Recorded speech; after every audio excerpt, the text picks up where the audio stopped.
Antisocial Butterfly Podcast.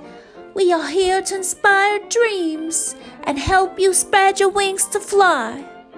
Baby girl, it's okay to be shy. But now it's time to kiss fear goodbye. Hey everyone, I am so thrilled that you are here for today's episode. We have a very, very special guest. I had to come on here to do the introduction for her. I am wearing a clue right here. If you know, you know. She is part of the Gas Digital Network family. She is a talented producer there and a host of her own podcast called The Thing Is, Ding. If you already know who I'm talking about, get excited, get ready. I'm going to play right now the intro for her podcast. Please help me welcome the beautiful, the one and only Shannon Lee.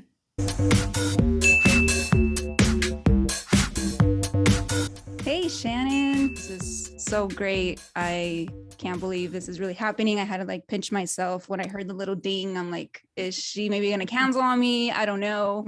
Low key, I was maybe hoping you were because my social anxiety was like, can I even do this? I am looking forward to it. I appreciate you having me. I love the peek that you gave me of the questions. I listened to a little bit of some of your past episodes just to understand the dynamic and how the show goes. So I'm looking forward to it. I did as well. Of course, my husband had introduced me to your podcast before even reaching out to you. So I've done some digging of my own. I did also set up already the recording. So just to let you know, I've done that before too with some guests of mine where I've forgotten midway and wanted to shoot myself. But that is not going to happen today. We're not going to waste your time here. That's every podcaster's nightmare is the show that they lose. There's no worse feeling in the world than when you realize that the show you thought you recorded doesn't exist. Oh, yeah. For sure. And it happened to be one of at that time, one of my biggest guests that I have reached out to. And I'm like, why did you do that? Why? But you bet your bottom dollar every time since then. I'm like, just immediately hit the record button. Well, hello, everyone. I am Lissy Correa, your host of Antisocial Butterfly Podcast. Welcome to today's episode. I am so excited for my guest today. She is a producer of Gas Digital Network and even has her own podcast called The Thing Is, Ding. Oh, please help me welcome the beautiful, the talented Shannon Lee. Applause. Hello, Shannon. For having me. Hi. Thank you so much for being here and taking the time to chat with me today. Of course. I'm excited. I'm excited to speak with you. Comedy and podcasts brought our worlds together. I know some people who are watching us, listening to us are wondering and scratching their heads. She's into makeup. She's probably in a different world of comedy and podcasting. How do they even link up? Well, there you go, guys. It was comedy and podcast that brought our worlds together. And I'm so thankful for that. Shout out to my husband, because without him, none of this would have been possible. I mean, he introduced me to the whole Gas Digital Network team, the whole podcasting live, brought me to you and your platform and your podcast. So I'm always thankful and just fascinated, Shannon, by you and how long you've been doing podcasting, because you've been doing podcasts for 9 years and video for 3 on the YouTube platform. So first and foremost, congratulations to that commitment right there. Thank you. I mean, it wasn't ever intended to be this long. And it's crazy when you say 9 years, but I guess that's true. But yeah, I mean, because when podcasting around nine years ago was when no one still knew what podcasts are, even though I live in Staten Island and people still don't know what podcasts are here. But so it was kind of just a hobby that I started on my own with a friend, because I used to go on a bunch of terrible dates. My friends used to say, oh, you know what, you should write a book.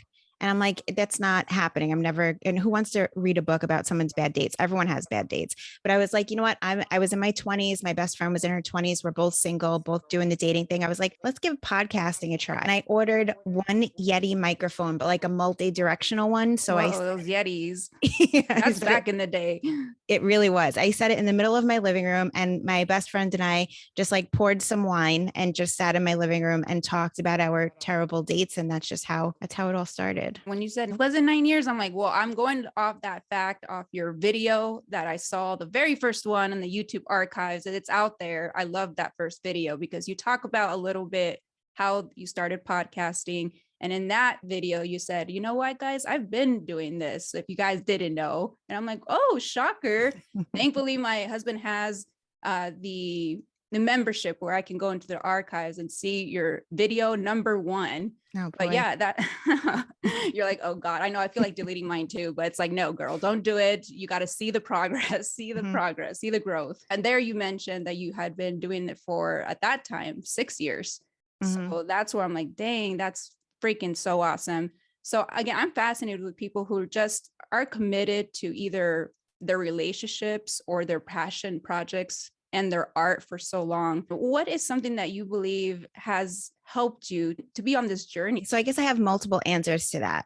So the first one would be, I guess it's just the way things kind of happened along the years, because I'm a Gemini and I will get into it. So my cat's about to ruin everything. Okay. I thought he was going to knock everything over. But so yeah, I will start something. If I like it, I love it, I'll get obsessed with it. And then after a little bit of time, I am completely over it and I move on to something else. So there's not much in my life that has existed for such a long period of time. But I think over the course of how the show has grown and changed over the years, and getting to meet so many new and interesting people and hear their stories is definitely part of how I decided to keep on doing it. And then the second half of that is because of the networking that I did and the people that I've met is what brought me into Gas Digital. And then being constantly surrounded by the comedy world and the podcast world. I mean, that's just what my whole life is now. The one thing has been consistent in your life has been podcasting, and that to keep anything alive, to keep it flourishing, you have to maintain it. And you've done that for 9 years. And if anything, that is your accomplishment, because a lot of things people don't even have an art like that for 9 years. So for you to say that you've stayed committed to a project, even though it's maybe done twists and turns, things have changed, but once things constant is putting your art out there. I came to find out more about you through the platform, and I was just so amazed that I love running into, number one, just anyone who has a podcast, but secondly, women in the field. I love that they have a podcast, and yours in particular is very different. The variety is what we're all about here. And you share about stories like bad dates, as you mentioned. You share the paranormal activities as well. Is there any third piece that I'm missing that you also share in your podcast? Yes, the other segment is fights, physical altercations. Yeah, it's a little bit of a mishmash of topics, but just, it started out just bad dates. But as you probably know, I don't really date now in my life. So I was running out of my own stories to tell. As time went on, I was like, you know what, this is my show and I may as well speak to people about what I love to hear about. And maybe it's a sick and twisted thing, but I really like to hear a good fight story. It's time someone got into a fight.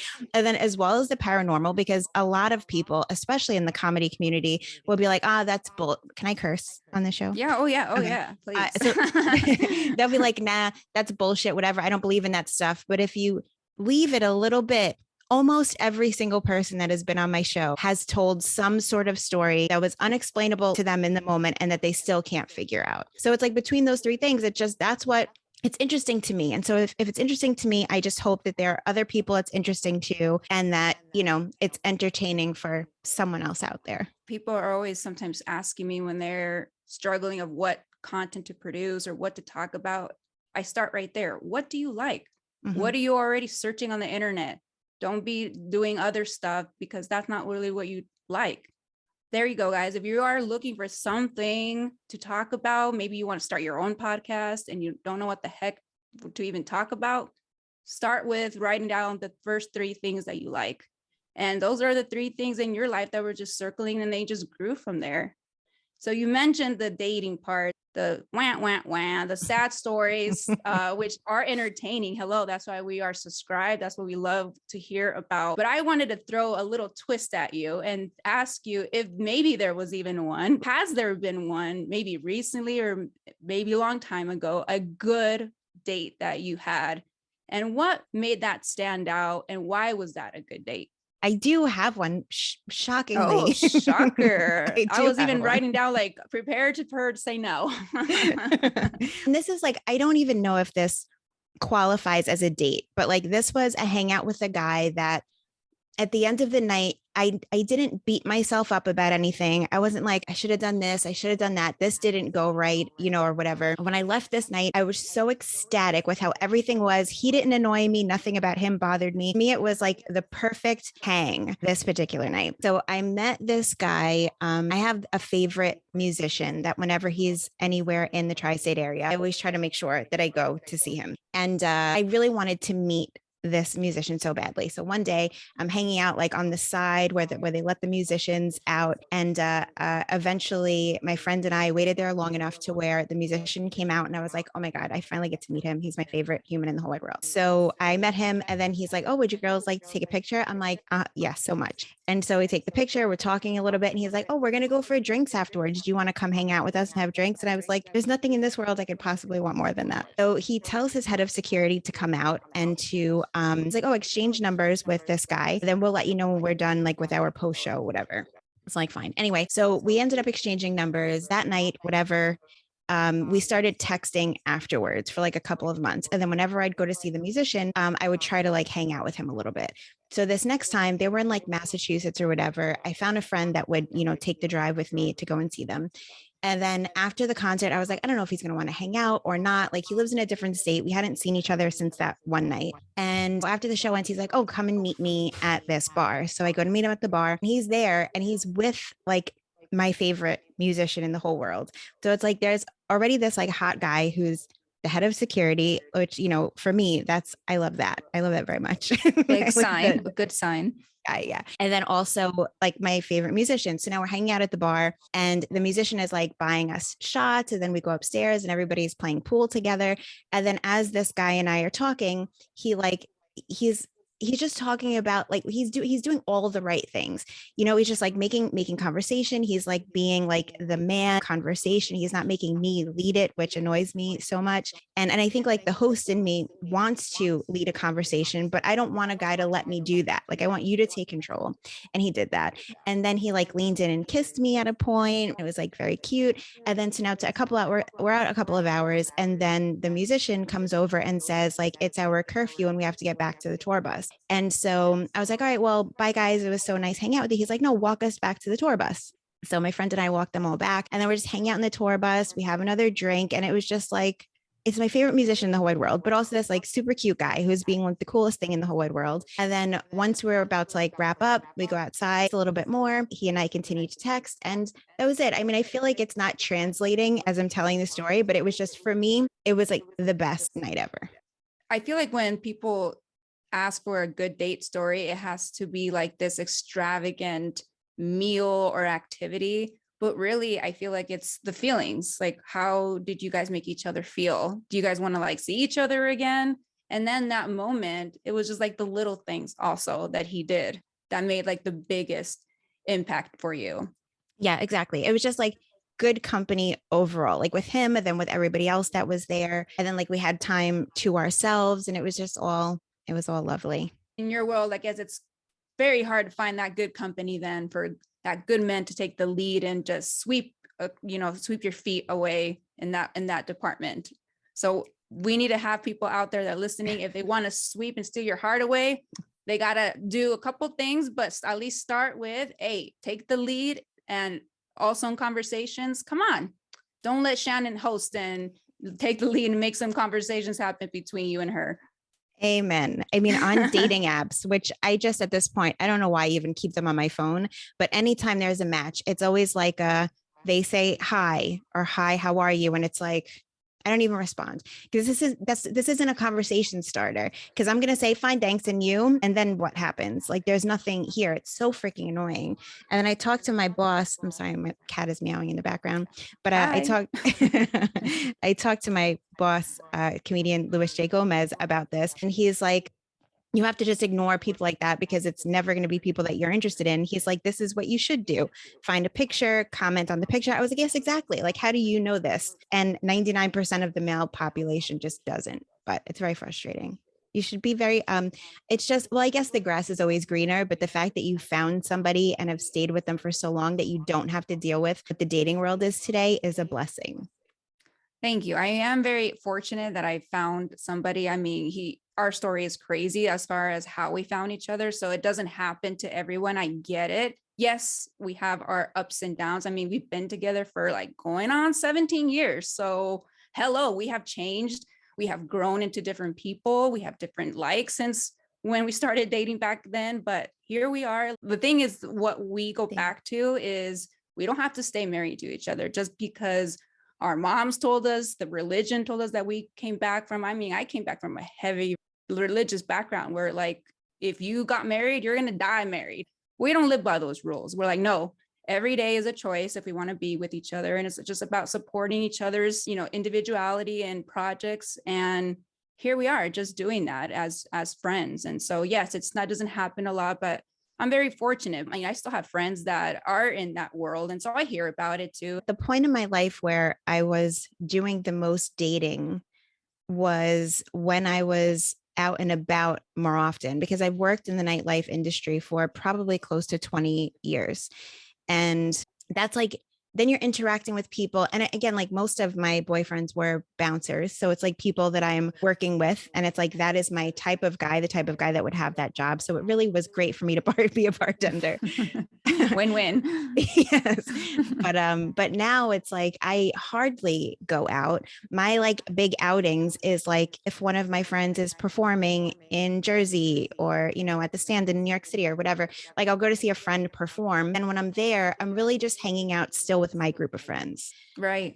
So I'm not really necessarily meeting new people. And I think that's the key. Because like for me, like how I become attracted to someone, I don't think doing it through a dating app is ever going to be the way that I'm going to connect with a person. Like I have to be friends first and be comfortable with them first, and then that goes somewhere. So in order, like I'm really not doing anything to help my situation right now. Like I'm not going out, I'm not doing any of those things. All I'm doing is a little bit of swiping, but I don't ever respond. It made it known here. Whatever viewership we get here, it will pass on hopefully. And who knows what might happen after that. You have to, I guess, put something out there that is an interest or a desire for it to come back of some sorts. But yeah, sometimes maybe it's not your focus. Maybe right now this is what you're doing. Let me ask you this: love, you haven't given up on yet, but that's not your focus right now at this moment. I mean, I guess I wouldn't maybe say the words that I've given up on it, but deep down, it's hard for me to believe that I could ever get there again. Like I've had 4, I would say like real loves in my life. And that's from like having like a high school sweetheart. So that's like starting pretty young. So I've had 4 times that I've actually like felt the feelings of love in a relationship. And it's just, I mean, I believe more in ghosts than I believe in me being able to fall in love again. I think you get more fun stories, maybe in the ghost world and love sometimes. That's true. Have you ever experienced a date where it happened to be like a crazy paranormal activity at once? It was like a horrible date and it's like, what the fuck is going on right now? Do you mean me personally or stories told on my show? Maybe both, but I was going to be talking about you because I'm like, maybe she's experienced because that's her world. I'm like, whatever you throw out in the world, it's like you're more aware of it. And so maybe it's like something trippy has happened to her on a date where she's like, am I dating a ghost right now? Okay, it hasn't happened yet to you. That would be amazing. I would love for that to happen, but no. You're like, episode something coming up in the future. Yes, that would be great. You mentioned bartending, that you did that for 20 years. Was there something that weird that people would ask you that was not a drink? What's jumping into my mind, and I don't think this is what you're asking me, but what keeps coming to my mind is like the worst pickup line that I've ever gotten behind the bar. Oh, let's take that.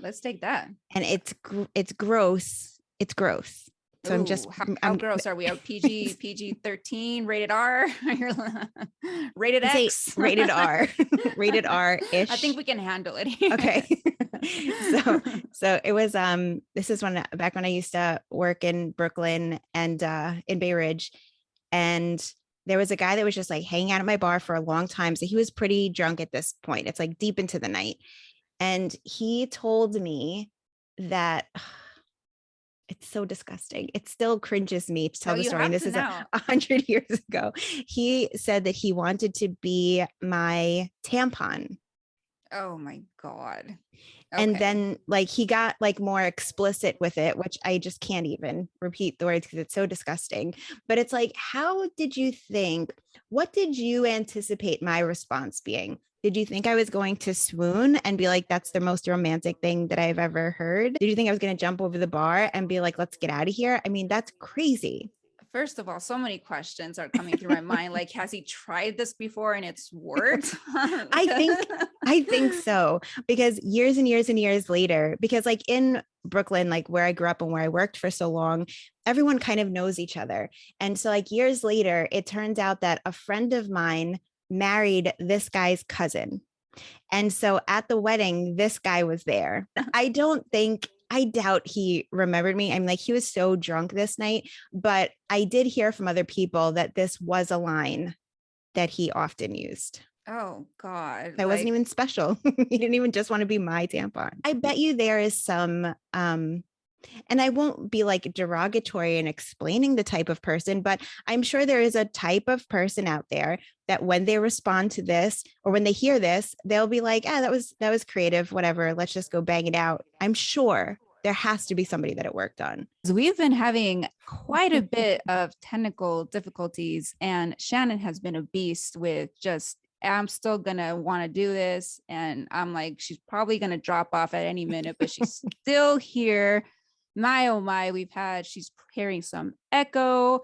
And then she was telling her amazing story. And then bye-bye, here we go.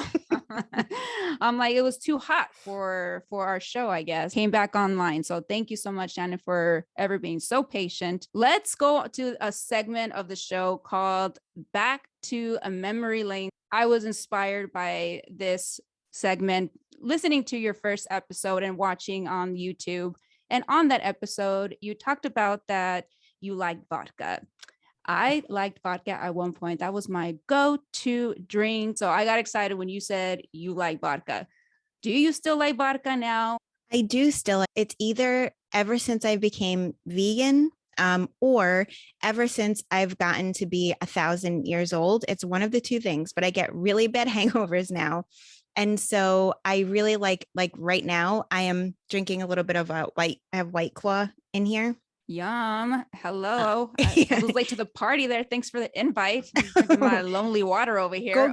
Go get one. I'll wait. I mean, no, our connection is too sensitive right now. Next time. Okay. But Yummy. typically, yes, I will drink vodka. If I'm at like a friend's house or something like that, I usually will just pour, like I'm like an old Russian woman where I will just drink a little bit of vodka in a cup and then chase it with water.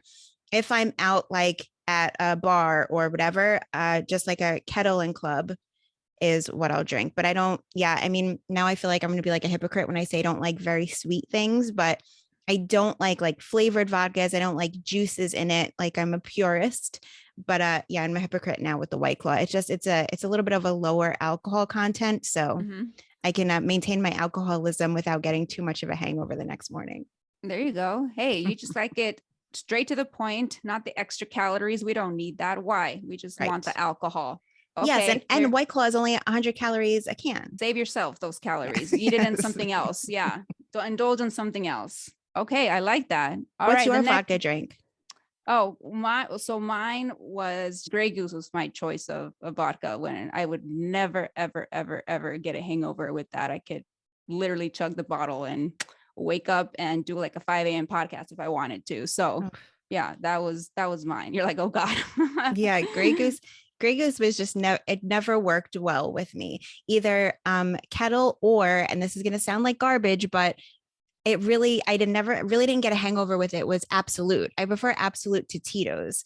And it's like all of a sudden Tito's became the thing everybody drank. It's not my favorite. If it's there, that's fine. But I kind of like prefer Absolute or Kettle One. Okay, there you go. Making notes right there. Yeah. Next question that I had here, and also from your episode, was a segment called Crazy Love Segment.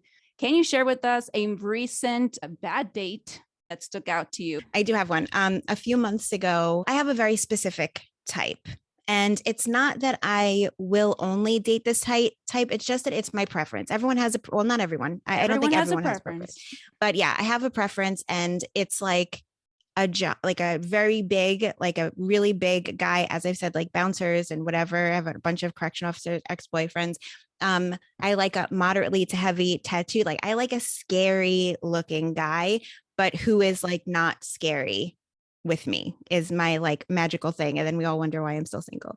But so they're out there. They're out there. I know they're hard to find, but okay. You like a scary guy, but the teddy bear inside. Yes. So this guy, I found him on a dating app. He was like 6'4", heavily tattooed, shaved head, fireman. And I'm like, well, I am interested. And so we started talking a little bit on the dating app, and it went past the hi, how are you? Which is something that never happens. And then we exchanged numbers and we started texting for like a week. And I'm like, this literally never happens, because I will get annoyed and sick of them after like if they make like one stupid joke, I'm like, you're the worst and I hate you. So we made it to like a week, and then he finally like pulled the trigger and made plans. He's like, so what do you want to do? Whatever. I'm like, look, because again, I don't want to be committed into like a long hangout or have to go far and then hate it and need to get out. So I was like, let's just, his firehouse is in the city, and it's not too far from where I work. So I was like, let's just pick some shitty dive bar downtown and we'll meet there for a drink or two and just see if like we still like don't hate each other. So we did that. We met at the dive bar. I got there a few like seconds before him, but he looked like how he was supposed to look in person, and conversation is fine. There were a couple of red flags in the conversation a little bit where here we go. Yeah, this is just, I'm going to ease you into like the worst part. And you may not even think that the worst part is terrible. It's just, for me, this doesn't work for me. Yes. Yeah. So, so what I do, and this is probably the worst thing in the world, but when I meet a new guy, sometimes I, cause my job is what usually comes up in conversation. And then when I talk about my podcast, I then want to ask them my 3 segment questions to find out from them what their stories are. So first I ask him about his worst date experience.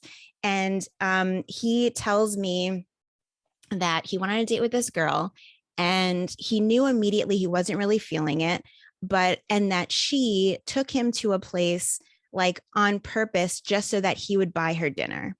And now he's going on to tell me the prices of the things on the menu. And he's like, oh, the drinks were like $15. The entrees were like $25. And I'm like, this is New York City. Yeah. Like, do you know where we are? Yes. What do you think the price of it? When I order breakfast to the studio in the morning, it's $25. That's breakfast. You're talking about entree out on a date with somebody. Like if you're not willing to spend at least that amount, what are you even doing going on a date? Take her out to like a picnic in the park or something. Oh my gosh. So he's giving his red flags while at the same time, it's like, oh my God, you're giving me a red flag. Yes.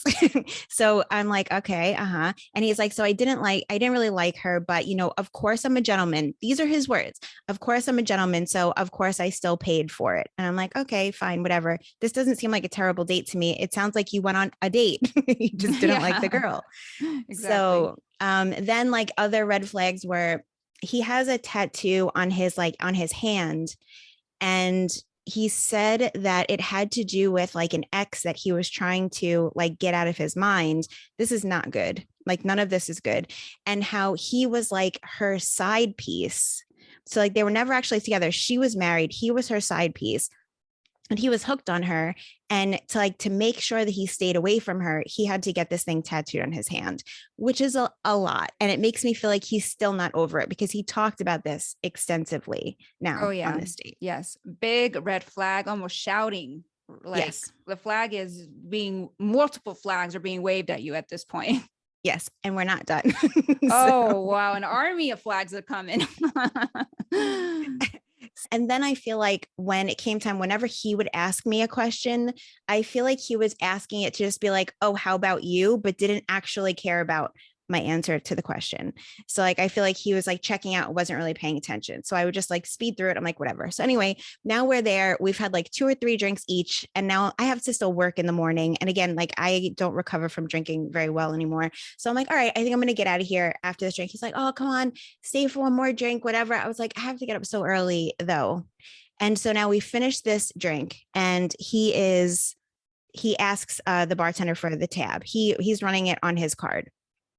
So bartender comes over and now I have to do the lady thing where I have to at least offer something, hoping that he is not going to accept my offer. And so I don't have cash on me because now that I don't bartend anymore, I never have cash on me ever. So I was like, Right. I don't have cash on me, but I was like, I have my card if you want to like split it or put the tip on my card or whatever. So I hand him my card and he takes my card. He just took it.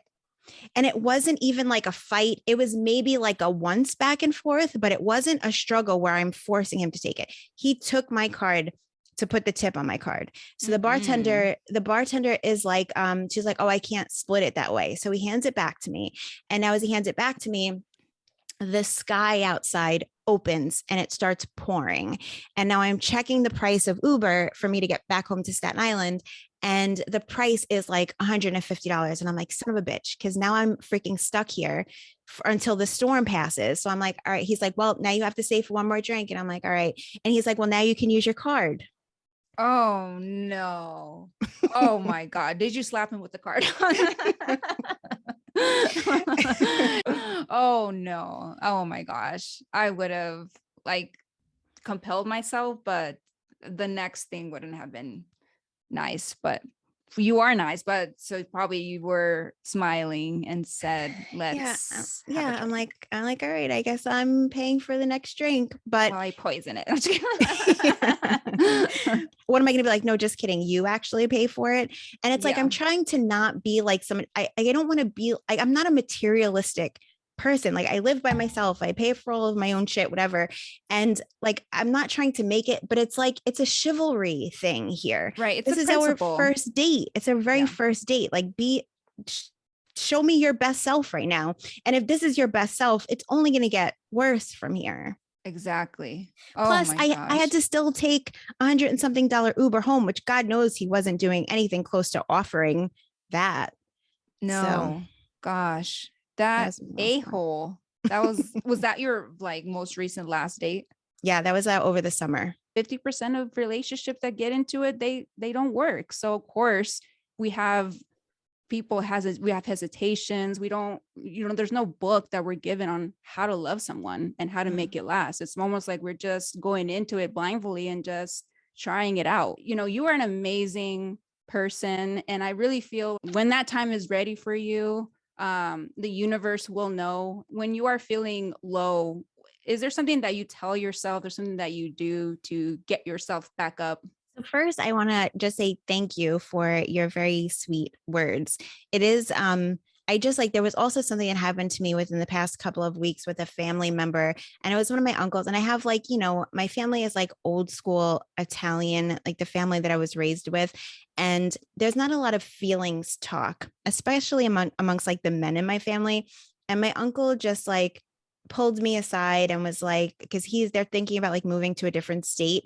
And he's like, I just want you to know, like, you're the one that I never worry about if you can like do this on your own. He's like, I know that you got it and you can do it. And I was like teary eyed over it because I'm like, it's so sweet, but it's like, we all just live in our own brains and we're just constantly dealing with our own self criticisms and focusing on all of the shit that we feel like we're doing wrong and not figuring out.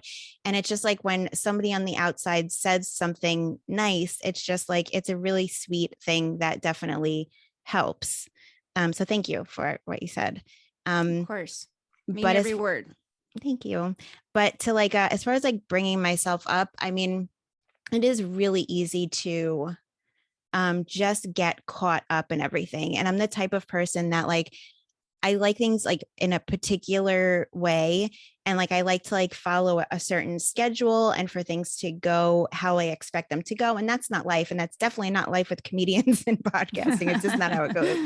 And so, yeah, I can definitely get down in the dumps and annoyed and frustrated and feeling stuck. And I mean, maybe this isn't the answer that you're looking for because it's not necessarily very insightful, but no right answer here.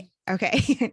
But I mean, it's just like, listening to music and having time by myself really changes everything. Like, again, like I have a couple of like my favorite musicians. And it's like, if I just, and like, I hate to annoy other people with noise and stuff. So I just have like my noise canceling headphones. So I'm not bothering my neighbors. And I just like blast it. And then I'll just like clean the house or whatever, have a couple White Claws, a couple of vodka sodas, whatever, and just like enjoy that minute. And that just alleviates so much of the stress, which then gives me the ability to like have a fresh perspective and get out from underneath the burden of all of the shit that just piles on every day. Thank you for sharing that. A lot of people think that it has to be something like they have to get out of their house or be in a group of people or talk to a therapist, which is all great. Not discouraged, discourage that by no means. But sometimes like you said, it just could be as simple as, hearing some music, breathing, just be by yourself for a little bit. And then the next thing that you're going to think or say may be a little bit differently. So I love that. No right answers here because everyone operates differently, right? We're all wired differently. So everyone has a little bit a different take of what they do to maybe lift themselves up. And sometimes people, they hear that, they're like, music is what I do too, but I should be doing more. And it's like, they might be hearing you. It's like, whoa, Shannon, she does that too. That's awesome. Sometimes we need to be reminded too that what we do and even ourselves, we're enough. We are where we're supposed to be. We have the things that we have, and we should be content with that alone. Absolutely. Yeah, I agree. Shannon, thank you so much for being here and for dealing with all the crazy madness of the journey of Antisocial Butterfly podcast. I hope that this has not painted your time being here. Please, if you could tell the people who are listening and watching, where can they find you and any exciting projects that are coming up for you? Sure. Well, you can follow me on Instagram at Shannon Lee 6982. Listen to my podcast, The Thing Is, Ding. You can find it on iTunes, YouTube, Spotify, wherever, or at gasdigitalnetwork.com. We stream live every Tuesday at 5:30 p.m. Eastern, and that's at gasdigitalnetwork.com/live. You can watch that absolutely for free. As far as projects, so we are actually working on, and we've been talking about this forever, but it's actually going to happen. We're working on a TTI ghost hunt.